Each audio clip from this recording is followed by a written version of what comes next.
Goa Organics వారి skin care, hair care, wellness products కోసం AP, తెలంగాణలో డిస్ట్రిబ్యూటర్లు కావాలను వివరాలకు స్క్రీన్ పైన ఉన్న నెంబర్కి కాల్ చేయండి.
రాళ్ళు ఉన్నాయి అడగా ఒక నిమిషం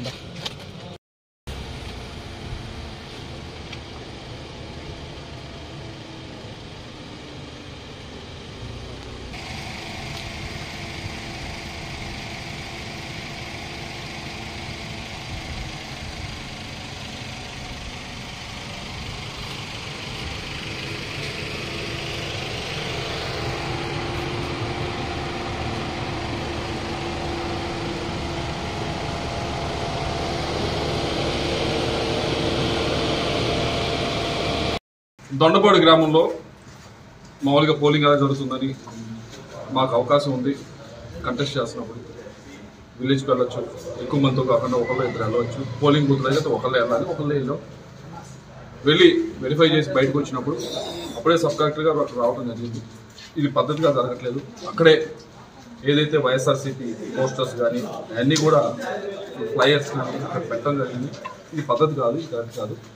ఇలా పోలింగ్ జరగడం ఎవరికి మంచిది కాదు అని చెప్పడం జరిగింది. దాంతోపాటుగా పోలింగ్ స్టేషన్ దగ్గర 100 మీటర్ల దూరంలో ఎవరైనా మూడొచ్చు.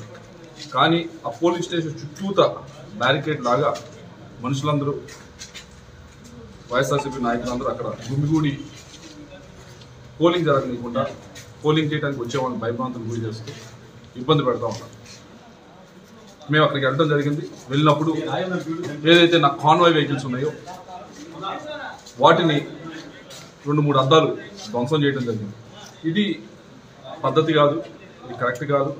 మేము క్లియర్గా చెప్పడం జరిగింది. ఇది సామరస్యంగా ఎలక్షన్ జరిపించుకుందాం, మేము గొడవ చేద్దామని లేదు, మీరు గొడవ చేద్దామని లేదు. కానీ ఇలా చేస్తే దీనివల్ల ఎవరికి ఉపయోగం లేదు. ఇది ఎస్కలేట్ అవడం తప్పించి ఇంకా పెద్దగా అవడం తప్పించి తగ్గేది లేదు. మేము ఎంతకీ దీన్ని ఎలాగోలా పోలింగ్ ప్రశాంతంగా చేయడానికి ముందుకు తీసుకెళ్తాము. కానీ అక్కడ పోలీసులు కూడా ఎవరైతే ఉన్నారో అక్కడ ఎస్ఐ, కానిస్టేబుల్ దగ్గర నుంచి మా వాళ్ళు చెప్తా ఉన్నారు, ఆయన లాఠీ తీసుకుంటే ఆయన చూస్తూ నిల్చున్నాడు, తీసి దాంతో ఆ కాన్వాయ్ వెహికల్ పాల్గొడతా ఉంటే ఆయన చూస్తూ ఉన్నారు. పోలీసులు పూర్తిగా ఈ విధంగా సహకరించకుండా ఈ విధంగా ఇబ్బంది పెట్టడం అనేది ఇది మంచి పద్ధతి కాదు. వారిపైన ఎలక్షన్ కమిషన్కి తప్పకుండా కంప్లైంట్ చేయబోతా ఉన్నాం. మీ అందరికీ కూడా ఏదైతే పోలీసులు ముందుగా చెప్తా ఉన్నా అక్కడ ఉన్న కానిస్టేబుల్స్, అక్కడ ఉన్న ఎస్ఐ కూడా ఉన్నారు. ఎస్ఐ అయితే ఇది అవుతున్నప్పుడు, ఇష్యూ అవుతున్నప్పుడు వెనక్కి వెళ్ళిపోవడం జరిగింది. దాన్ని ఏదో విధంగా సాల్వ్ చేయకుండా పద్ధతి కాదు.